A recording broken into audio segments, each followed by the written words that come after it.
Hi, Namaste. My name is Henry WINIKER.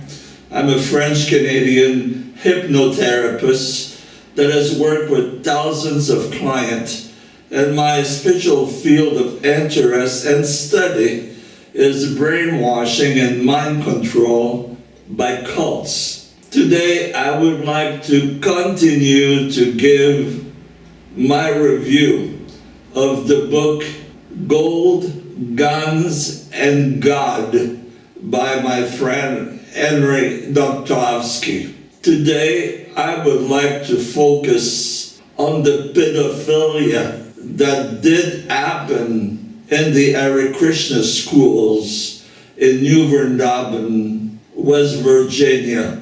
First, by the leader of that community, Keith M.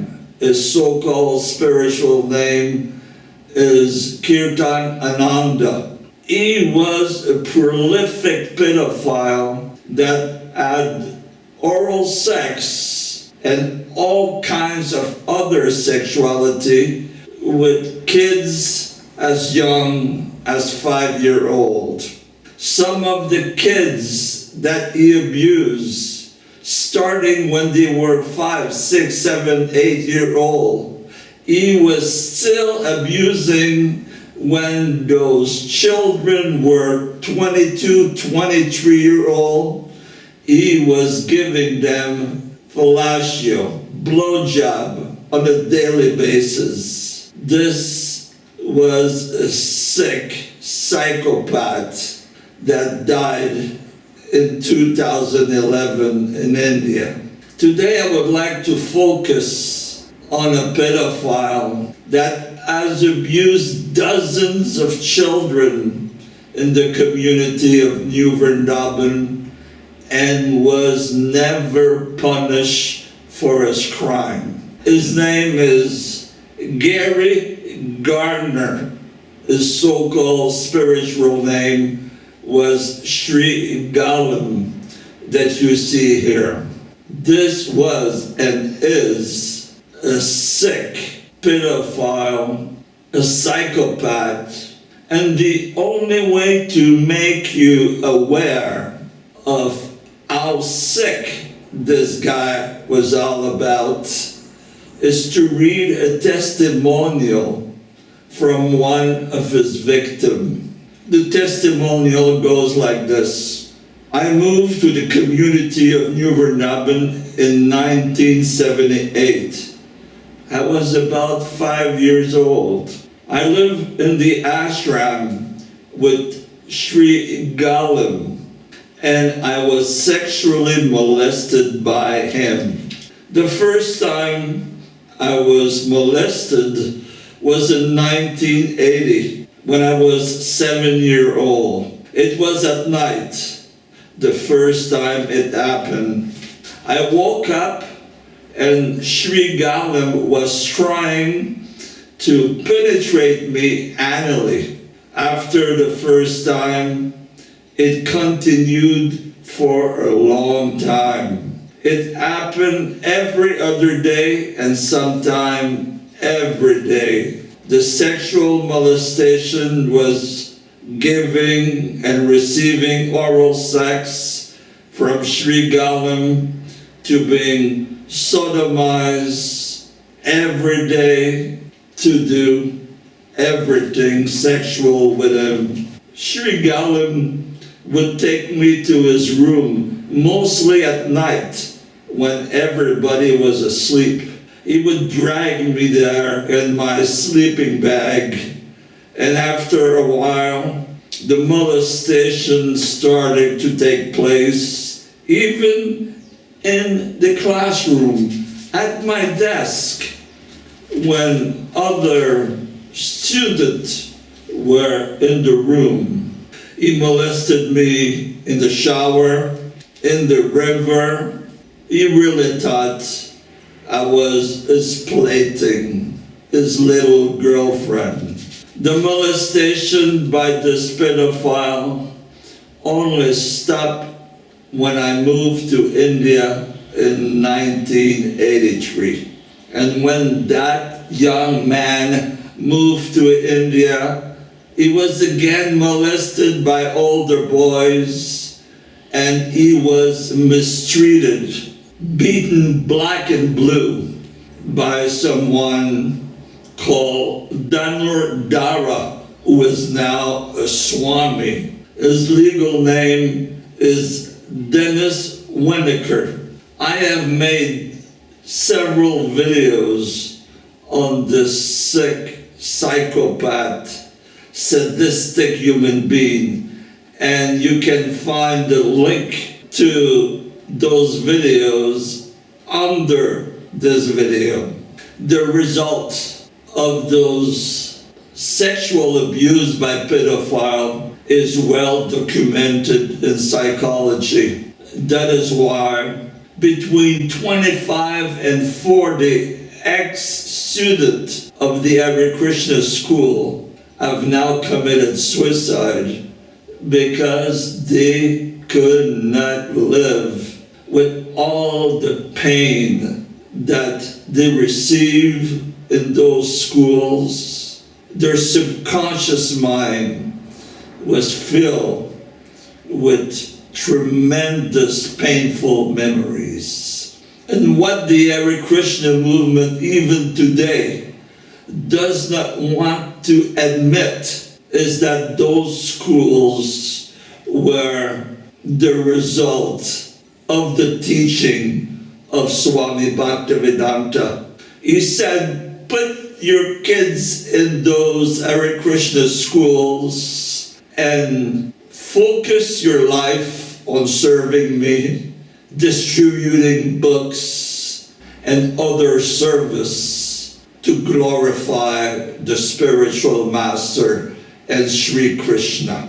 And what happened is that parents left their kids, sometimes only 3 months old, in the hands of people in New Vrindavan to take care of their babies and children in terrible, filthy conditions when they were traveling all over America, collecting money for Kirtan Ananda, sometimes 12 hours a day, 7 days a week, and some woman did this for 11, 12 years without taking care of their children or even checking on their well-being for months on end. So they were just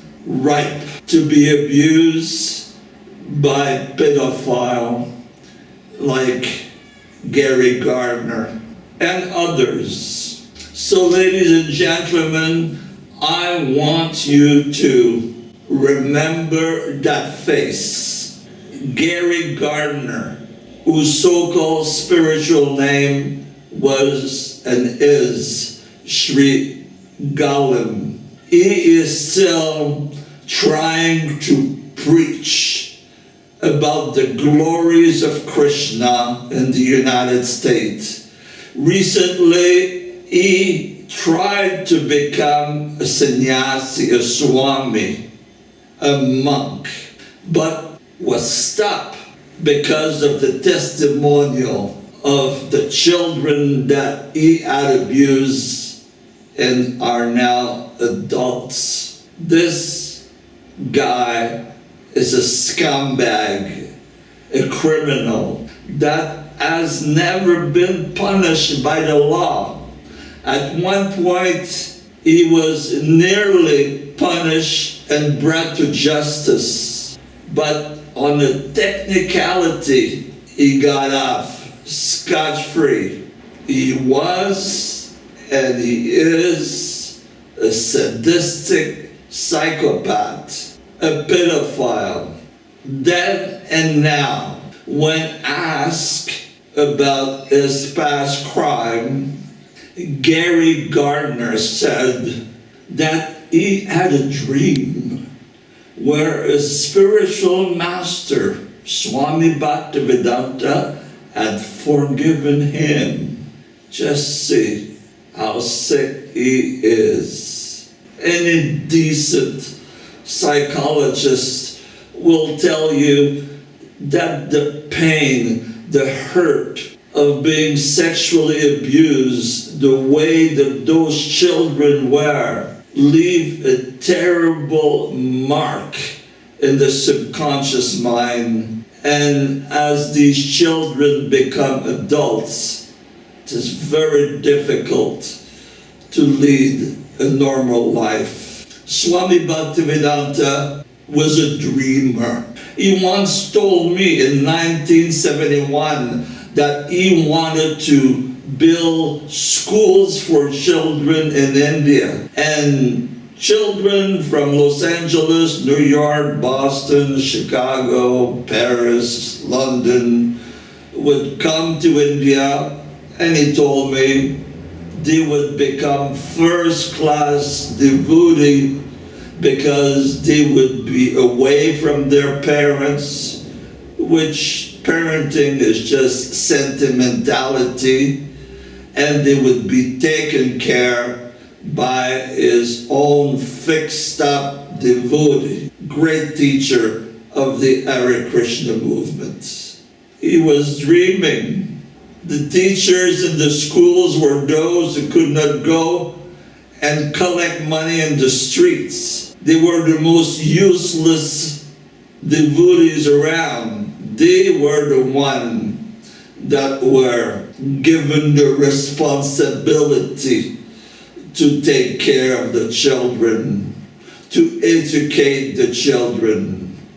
And by the way, this education was mainly for the boys, because Swami Bhaktivedanta said young girls don't need education. They should just learn how to cook and clean and get prepared to serve their husband. And New Vrindavan, a community in the United States of America, took that seriously. They married girls as young as 11-year-old, 12-year-old, 13-year-old, 15-year-old, with men that were twice their age. And by the way, some of those marriages were performed by this asshole, who is now one of the biggest guru in the International Society for Krishna Consciousness. Richard Flavin, his so-called spiritual name is Radhanath Swami, one of the most despicable, hypocritical, so-called devotee of Krishna in the world today, who has the ability to mesmerize people with such saintly talks, always dressed very fancy, telling so many wonderful stories. He is an hypocrite that witnessed all the pains of the Gurukulas, the schools of Hare Krishna, and never did anything. And we now know, and Henry Dobzhansky has written about it, that Radhanath, Richard Flavin, was deeply involved in the killing of Sulochan Stephen Bryant. So if you want to know how deep brainwashing can be, I really recommend that you read the book of Henry Dobzhansky, Gold, Guns, and God. It is available on Amazon.com. As far as I know, this is the best description of the pedophilia, the horror that children have suffered at the hands of pedophiles in New Vrindavan. Get the book and learn of the terrible, terrible effect of brainwashing and mind control on the Hare Krishna devotees of New Vrindavan, and even worse, the brainwashing and suffering of the children of New Vrindavan. Thank you very much, and namaste.